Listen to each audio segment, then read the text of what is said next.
Boa noite, irmãos. De fato, é um prazer estarmos juntos novamente, poder compartilhar um pouco da palavra do Senhor. Eu tenho 2 avisos para ser dado. Gostaria de dar esses avisos no começo agora, antes de me esquecer. Sexta-feira agora, vai ter um encontro missionário aqui em Franca, vai ser realizado ali na Casa de Oração do Jardim Portinari. Vai ser às 20 horas. Então, sexta-feira, às 20 horas, na Casa de Oração do Jardim Portinari, um encontro missionário. Eu não fiquei sabendo exatamente quem vai estar ali, qual é quem vai trazer a mensagem, que irmão vai estar trazendo a mensagem. Mas, com certeza, é os irmãos do Triângulo Mineiro que vão estar aqui e, possivelmente, um deles vai estar trazendo a mensagem ali. Ok? E tem um outro encontro missionário também, que fomos convidados. Esse é no dia 24 de setembro, vai ser em Ribeirão Preto. Vai estar ali presente o nosso irmão Vandeci, de Américo, o nosso irmão Edivar Luz, de Anápolis, Goiás, o nosso irmão Edilson Pereira, de Marília, e o nosso irmão Liseu Altoé, de Santa Cruz das Palmeiras. Então, dia 24/9, às 15h, isso em Ribeirão Preto. E sexta-feira agora, o outro encontro missionário na Casa de Oração, ali do Jardim Portinari, às 20 horas. Então, 2 encontros missionários esse mês. Esse mês está bem congestionado aí de eventos, né? Fácil da gente esquecer e se perder entre eles. Mas depois a gente posta lá no grupo, e aí vamos estar lembrando, e fica mais fácil para a gente estar acompanhando essas datas aí. Eu gostaria de dar continuidade, então, nos pensamentos com respeito à carta de Paulo, né, aos Efésios, em Éfeso. Eu gostaria de estar finalizando o capítulo 5, dos versos 22 até o verso 33 nessa noite, sendo da permissão de Deus, e para que nós possamos entender um pouco esse texto e a preciosidade do que está escrito aqui, vamos trazer à nossa memória um pouco do que nós já temos visto dentro da carta aqui. O apóstolo, então, inicia a sua carta falando da supremacia, da grandeza do Senhor Jesus Cristo. Depois ele passa a falar do valor, da grandeza da salvação em Cristo Jesus. E então ele vem falar da unidade que nós temos em Cristo Jesus, que é a igreja. A preciosidade que é a igreja. E a preciosidade que é estar unidos em Cristo. Juntos, todos nós somos um em Cristo. E isso é denominado igreja. E Paulo fala que esse mistério da igreja é grandioso demais, em todo o aspecto e sentido.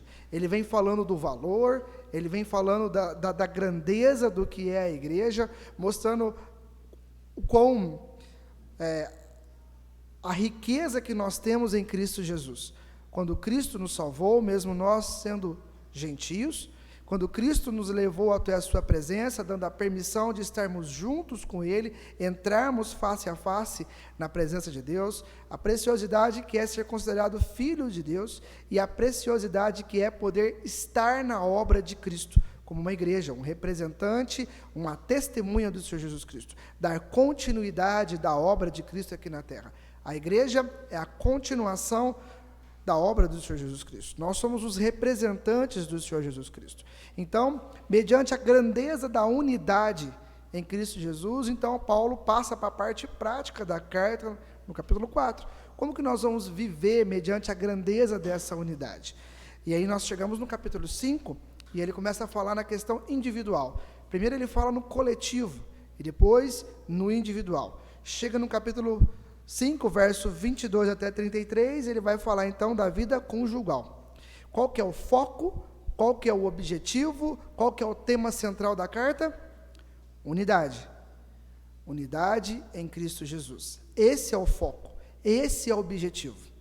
Tendo isso em mente, tendo esse objetivo, tendo esse foco da carta em mente, leiamos agora os versos a seguir, e você tente entender o propósito do que Paulo está escrevendo aqui. Diz Paulo, verso 22, mulheres, sujeitem-se aos seus maridos como ao Senhor, pois o marido é o cabeça da mulher, como também Cristo é o cabeça da igreja, que é o seu corpo, do qual ele é o Salvador. Assim como a igreja está sujeita a Cristo, também as mulheres estejam sujeitas, em tudo sujeitas a seus maridos.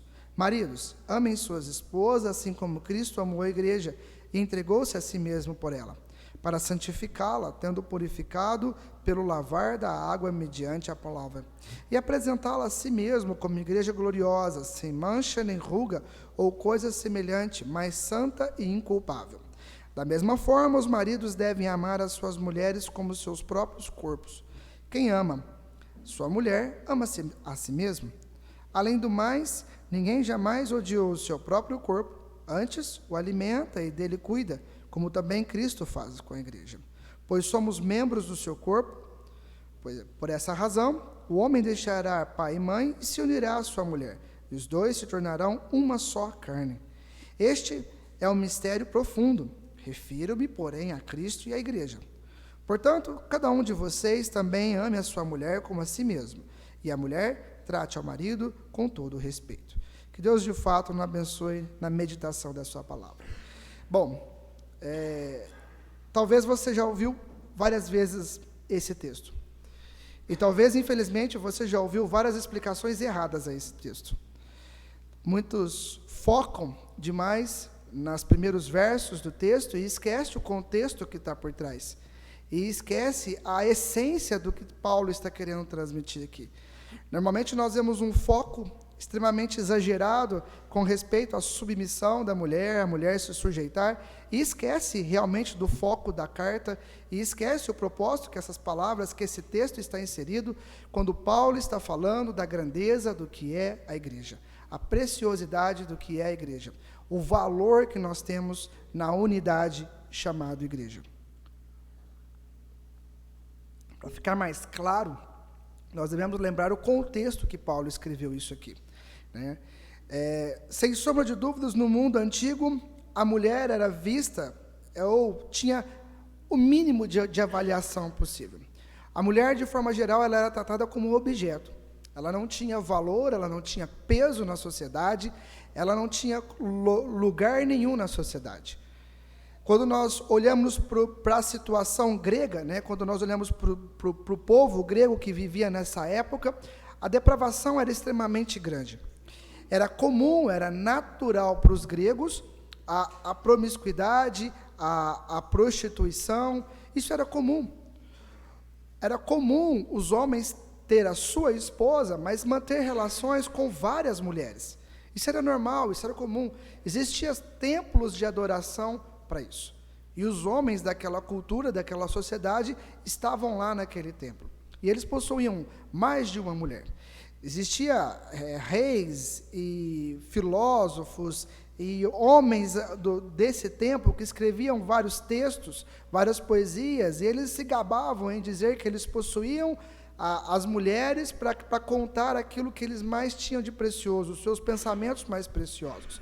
Mas eles tinham várias mulheres para os seus prazeres. E dessa forma a sociedade grega tratava esse relacionamento extraconjugal, essa situação imoral, como normal, como natural, como comum. E na sociedade quem imperava era o homem, era ele que dava a palavra, era ele que determinava, era ele que legislava, enfim, tudo ficava em foco do homem, a mulher se tornava um objeto. Quando nós pegamos o cenário dos romanos, né, no Império Romano, né, dessa mesma época, nesse mesmo tempo, o casamento não tinha um mínimo valor dentro do Império Romano. Os romanos em si não valorizavam o casamento. Era tão ridícula a situação ali que as mulheres e os homens se separavam tão constantemente que, ao invés dos romanos medirem os anos por números e datas, eles davam o nome dos anos pelas mulheres. Esse é o ano da mulher tal. E o outro ano já é o ano da mulher tal. E as mulheres, da mesma forma, mensuravam o tempo de acordo com os maridos e os homens com que elas possuíam. Esse ano é o ano do fulano, o ano do ciclano, Beltrano, e assim sucessivamente. Existia divórcio em Roma nesse tempo, mas era simplesmente um luxo, porque não tinha a mínima necessidade de alguém lavrar carta de divórcio dentro do estatuto romano, porque o casamento não tinha valor. A mulher, por sua vez, também não tinha peso na sociedade, não tinha valor, por mais influência que ela tinha nos governadores e nos imperadores, mas eles trocavam as mulheres e as mulheres trocavam os seus maridos de acordo com as suas necessidades, de acordo com aquilo que eles julgavam ser bons, né? Ser bom no momento, sem nenhum valor, sem nenhum escrúpulo, sem nada. Quando nós olhamos para o cenário do povo de Israel, para o povo judeu, né? E esse era o melhor cenário que existia no mundo antigo, né? Se tratando a respeito de casamento e de situação conjugal, né? Os judeus também possuíam várias mulheres, né? Eles tinham a poligamia dentro ali da cultura e do seu sistema religioso. Mas, por mais que existia a poligamia, os judeus ainda tratavam o casamento como algo um pouco mais sério. Então, se um homem quisesse desfazer o seu casamento, ele tinha que fazer uma carta de divórcio. E se assim não o fizesse, ele então estava obrigado a ficar com aquela mulher. Mas dentro da situação judaica, também a mulher não tinha nenhum valor. Ela também não tinha nenhum peso na sociedade. Ela não tinha nenhum grau de importância no sistema religioso que dominava e que governava aquele povo. A situação do divórcio se tornou cada vez pior dentro do povo judeu. Uma vez que eles liam na lei de Moisés, e Moisés permitindo lavrar carta de divórcio, e ali permitia-se que, se a mulher achasse nela alguma indecência, se achasse nela alguma impureza, então o homem poderia lavrar carta de divórcio. E no começo essa interpretação foi bem radical. E eles interpretavam que só era permitido o divórcio em caso de adultério. Mas se passou os anos e aí começou a colocar outros argumentos para lavrar o divórcio. Chegou a tal ponto que qualquer situação era motivo de dar carta de divórcio. Se a mulher punha muito sal na comida, então o homem ia lá e lavrava a carta de divórcio, porque a mulher já não prestava mais, não sabia cozinhar. E assim por diante.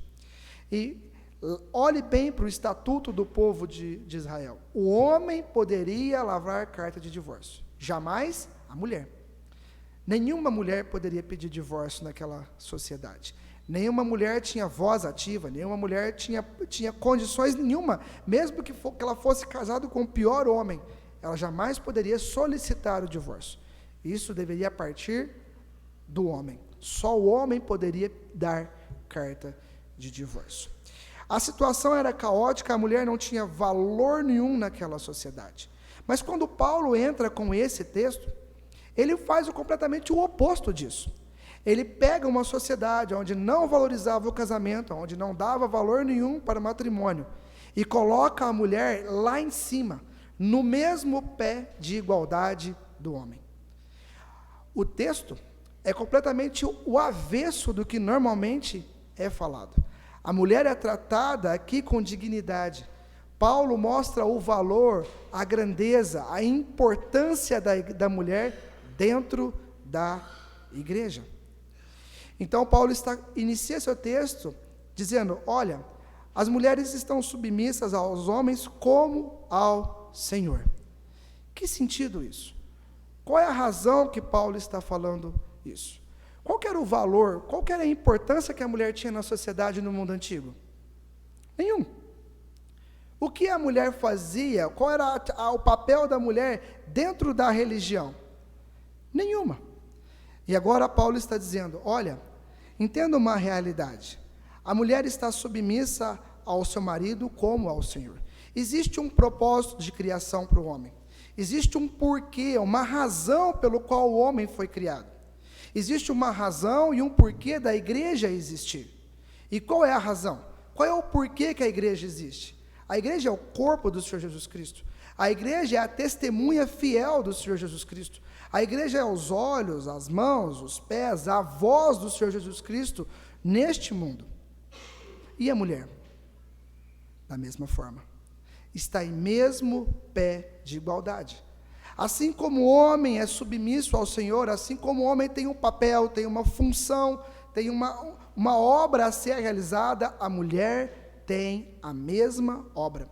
A mulher tem a mesma função, o mesmo papel. A mesma missão que o homem tem, o mesmo objetivo que o homem tem, a mulher também tem. É claro que existe uma questão de organização aqui dentro da estrutura do lar. É óbvio que tem que ter uma organização. É óbvio que tem que ter uma organização dentro do corpo chamado igreja.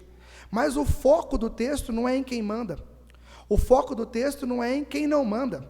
O foco do texto não é quem tem autoridade, em quem é melhor, quem tem a palavra final. Não é esse o foco do texto. O foco do texto é unidade em amor.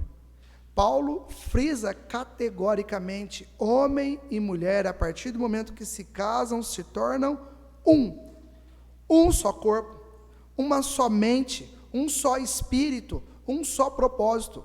O casamento é uma fusão total e completa. Vai muito mais além do que assinar um papel, do que pôr uma aliança no dedo e do que viver uma fidelidade conjugal. O propósito do casamento é muito maior do que isso. O propósito do casamento é uma união, uma fusão completa entre um homem e uma mulher, em todo aspecto e sentido: físico, mental, espiritual e de propósito. O homem tem um propósito: servir ao Senhor. O homem tem um propósito de ser testemunha de Cristo nessa terra. A mulher tem o mesmo propósito, o mesmo objetivo, porque é uma fusão completa entre homem e uma mulher. Uma fusão, um casamento é uma fusão completa. Por isso, o divórcio é tão difícil de acontecer, porque após se fundir completamente, como eu vou arrancar um braço de mim e vou ficar maneta, sem uma mão, sem um braço, sem uma perna? Essa é a ideia do casamento. É uma fusão completa, uma fusão total. Assim como um corpo em si, ele é completo de todos os membros, e todos os membros são úteis, servem ao Senhor, todos os membros têm que trabalhar, têm que cooperar junto para que o corpo produza alguma coisa. Do casamento, a mesma situação, uma fusão completa. Dentro do casamento, para que o homem consiga realizar o seu propósito, ambos têm que enxergar a preciosidade disso e ambos têm que viver essa realidade. A mulher tem que entender que ela tem o mesmo valor, o mesmo papel do homem. O homem tem que entender que a mulher tem o mesmo valor e o mesmo papel que ele. Por isso, Paulo vai fazer uma comparação, e não tinha como nada maior do que comparar essa realidade dessa fusão como Cristo e a própria igreja. Por isso a comparação. Paulo fala: quer entender a grandeza do casamento, quer entender a preciosidade dessa fusão, é mesmo que ver Cristo e a igreja. É a mesma situação, é a mesma realidade. Ora, a igreja é o corpo do Senhor Jesus Cristo. E é o representante vivo do Senhor Jesus Cristo aqui, aonde Cristo é o cabeça. E qual que é o sentido de Cristo ser o cabeça na igreja? É o objetivo, é o foco, é o propósito. Cristo direcionou o propósito. Quando Deus enviou o Senhor Jesus Cristo na terra, Cristo tinha um propósito claro, um objetivo claro da sua vinda aqui. Ele veio para se entregar como sacrifício pelos pecados, para que todo o homem pudesse ser salvo. E o propósito de Cristo se estendeu à igreja. É claro que nós não vamos nos sacrificarmos numa cruz, não é isso, mas o nosso propósito é sermos testemunhas do Senhor Jesus Cristo, para que os homens reconheçam Cristo como o Salvador. Qual que é o propósito da mulher? É o mesmo. Se Cristo é o cabeça do homem, o homem o cabeça da mulher, os propósitos são os mesmos, os objetivos são os mesmos. E como que vai funcionar essa unidade? Como que é possível essa unidade ser perfeita? E como é possível funcionar esse vínculo conjugal? Paulo fala: olha, a mulher tem que entender que ela tem um papel, a mulher tem que entender que ela tem um valor, a mulher tem que entender que ela tem uma missão junto com o seu marido, assim como o seu marido. Ela tem que entender a preciosidade do casamento, ela tem que entender que ela não é não deve ser tratada, não deve ser vista como a sociedade atual dos tempos via e julgava a mulher, como objeto, sem valor, sem fim nenhum. Paulo fala, não é assim. Você tem que entender, dentro da sua casa, o seu marido é o cabeça, mas ambos vocês têm que caminhar junto com um só propósito e um só objetivo. Para o marido, Paulo se vira e fala, você tem que entender que assim como Cristo amou a igreja, você também tem que amar a sua mulher. Vamos lembrar do contexto da sociedade no qual ouviu essas palavras. E Paulo fala, olha para Cristo, olha como ele amou a igreja. Ele amou a tal ponto que o seu amor foi sacrificial, ele se entregou para que a igreja existisse. Então o marido tem que entender que o seu amor pela sua esposa tem que ser da mesma forma, tem que ser um amor sacrificial. Ele tem que fazer de tudo, ele tem que dar tudo o que ele tem em prol da sua esposa. Ele tem que amar a sua esposa até o ponto de que for necessário ele dar a sua vida pela vida da sua esposa. Isso para aquela sociedade foi extremamente chocante. Eles jamais tinham esse padrão conjugal, jamais tinham esse padrão de casamento, esse padrão de fidelidade, essa grandeza e esse valor para uma mulher. Jamais um homem iria dar a sua vida em prol da sua esposa naquela sociedade. E Paulo fala, é assim que você tem que tratar a sua esposa, da mesma forma como Cristo tratou a igreja. Um amor sacrificial. E como que a igreja serve a Cristo? Como que a igreja se sujeita ao Senhor Jesus Cristo? Como que a igreja tem ânimo, força, motivação para trabalhar para o Senhor Jesus Cristo? É através de ameaça, é através de pressão, é através de autoridade. Por um acaso, Cristo chegou para alguns dos seus discípulos e alguma vez ele disse, se vocês não fizerem isso, eu vou castigar vocês. Eu vou prender vocês, eu vou dar açoite, eu vou privar vocês disso, daquilo outro. Foi desta forma? Em algum momento, em alguma circunstância da vida, do caminhada do Senhor Jesus Cristo, em algum instante ele foi autoritário com os seus discípulos? Foi isso? Foi o medo, foi o temor, foi o autoritarismo do Senhor Jesus Cristo que fez os discípulos ser testemunhas do Senhor Jesus Cristo? Não foi. Foi o amor de Cristo. Um amor tão grande, um amor tão sacrificial, que é impossível não se sujeitar ao Senhor Jesus Cristo. O amor dele é tão grande que nos constrange a estarmos juntos na mesma causa, na mesma obra, no mesmo foco e no mesmo objetivo.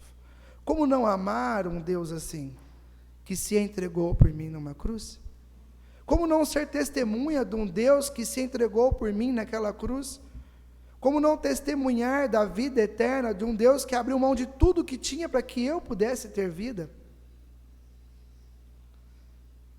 Todos somos constrangidos a sermos servos de Cristo por amor, porque Ele nos amou. E o amor dele nos motiva e nos leva a agirmos como servos dele. Como que uma mulher vai entender o papel dela e vai viver o papel dela? Quando o seu marido tiver a mesma atitude de Cristo. Um amor sacrificial. Não por autoritarismo, não por mandar, não porque ele é melhor. A questão não é quem manda. A questão é o amor, é a unidade. É entender essa realidade. Um amor do Senhor Jesus Cristo que purificou, que santificou a igreja, que levou, que construiu um povo para Ele mesmo. Paulo diz, para apresentá-la a si mesmo como igreja gloriosa, sem mancha nem ruga ou coisa semelhante, mas santa e inculpável. Um homem tem que tratar a sua mulher dessa mesma forma. Tratar ela como algo extremamente precioso. Trazer ela junto consigo na sua vida como algo precioso. A igreja é a preciosidade de Deus. É assim que Deus vê, é assim que Deus trata a igreja como algo glorioso, como algo precioso, sem mancha, sem ruga. Uma preciosidade. Da mesma forma, os maridos devem amar as suas mulheres como aos seus próprios corpos. Quem ama a sua mulher, ama a si mesmo. um amor que cuida de si mesmo, né? E agora Paulo está falando, olha, entenda que você e a sua mulher é um só corpo, é uma só unidade. E se você cuida do seu corpo, porque você ama o seu corpo, você tem que cuidar da sua esposa, como a si mesmo, porque ela, de fato, é você também. A partir do momento que vocês se uniram em casamento, vocês se tornaram um. Ela também é seu corpo, ela também é você. E como que você trata a si mesmo? Você despreza, você menospreza, você diminui o seu poder, você diminui a sua influência? Não, de forma nenhuma. Não é assim que você trata a si mesmo, Paulo diz. Os homens não diz que tem poder, que tem autoridade, que são os donos da verdade, que eles que manda e desmanda e tudo mais. Entenda a realidade, que a sua esposa é a extensão de você. É uma unidade perfeita.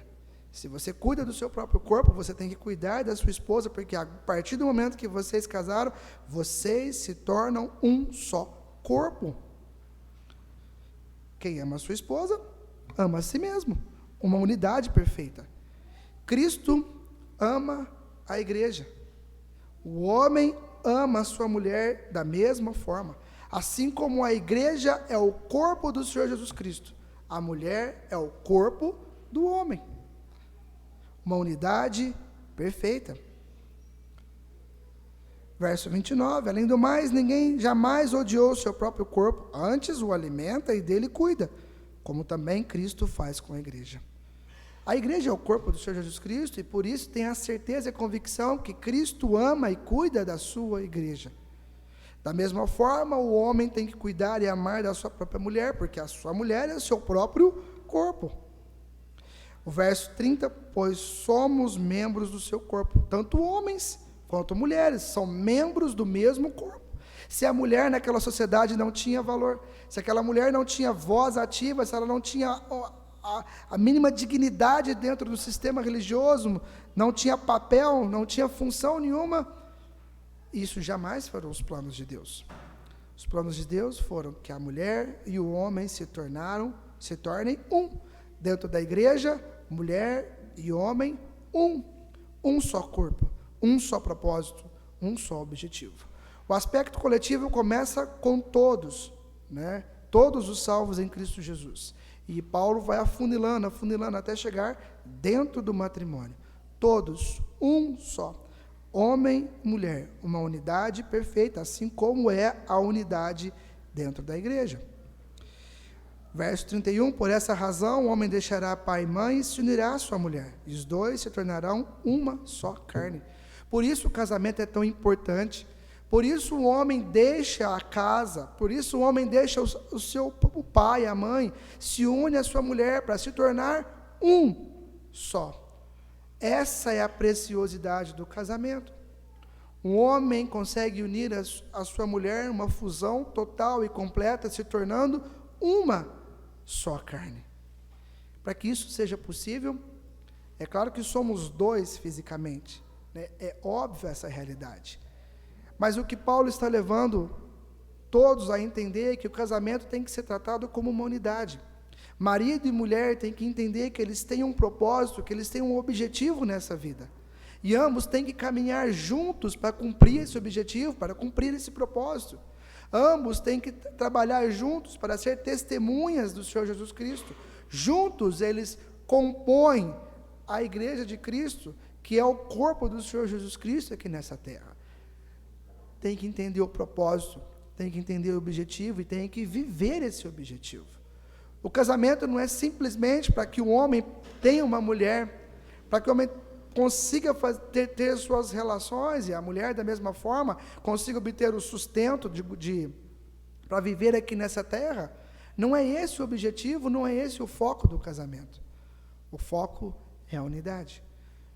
Quando Deus criou Eva, Ele viu que Adão estava só e viu que isso não era bom, então Ele criou Eva para que Eva e Adão vivessem juntos diante do Senhor, com um só propósito, um só objetivo: estar diante do Senhor. Verso 32, Paulo diz: esse é um ministério profundo. Refiro-me, porém, a Cristo e à igreja. Eu vejo Paulo contemplando aqui as suas próprias palavras, né? Ele fala: gente, é grande demais. A obra da igreja, a preciosidade da igreja é grande demais. É um mistério muito profundo. Sabe, seria pouco tempo para discursarmos, para falarmos e pensarmos da grandeza, do valor que é a igreja. Eu vejo Paulo escrevendo e dando exemplos da igreja de Cristo e ficando ele mesmo maravilhado com tudo, com todos os pensamentos que vêm à sua mente. É grande, é profundo o ministério da igreja. Quando ele está exemplificando aqui com a igreja. Finalizando, Paulo fala: entendendo a realidade do casamento, ele diz: portanto, cada um de vocês também ame a sua mulher como a si mesmo. Entenda a unidade do casamento. Homem e mulher se tornam um. E a mulher trate ao marido com todo respeito. A mulher entendendo o valor dela, entendendo como compõe a preciosidade que é um casamento. Por que Paulo diz essas palavras? Porque os ouvintes, o contexto histórico mostra como estava a sociedade naquela época. A mulher já não dava mais valor ao marido, o marido não dava mais valor à mulher, o casamento não tinha propósito nenhum mais. Por isso Paulo diz essas palavras. O foco do texto: unidade em Cristo Jesus. Unidade em amor. O objetivo não é mostrar quem manda, mas o foco é mostrar que ambos têm que trabalhar juntos, um só propósito, um só objetivo. É óbvio que dentro da igreja existe uma organização. É óbvio que dentro do lar existe uma organização.